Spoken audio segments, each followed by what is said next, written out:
Баршаңызға сәлем, мен Айсұлу.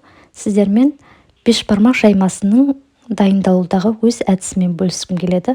Алдымен жұмыртқамызға тұзымызды, суық суымызды құйып алып, біркелкетіп араластырамыз.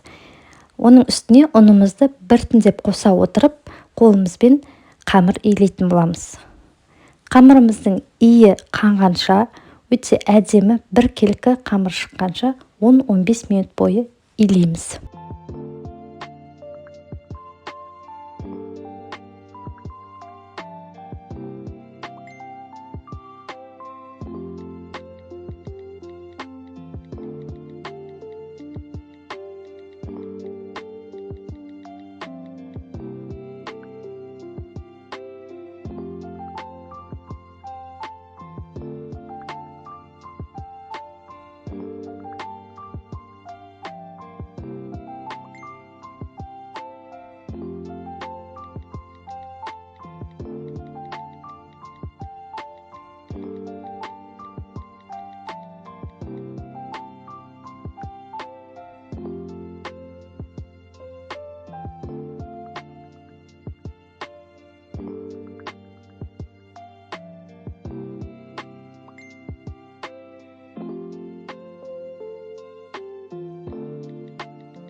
Міне осындай үстелдің суреті көрініп тұратындай жұқалықта жаймамызды жайып аламыз.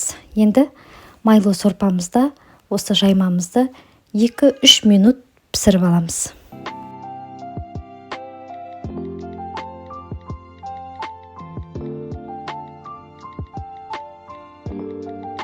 Піскен жаймамның үстіне етпен бірге әсіп қойып шықтым. Видео ұнаса каналға тіркеліп лайк басуды ұмытпаңыз.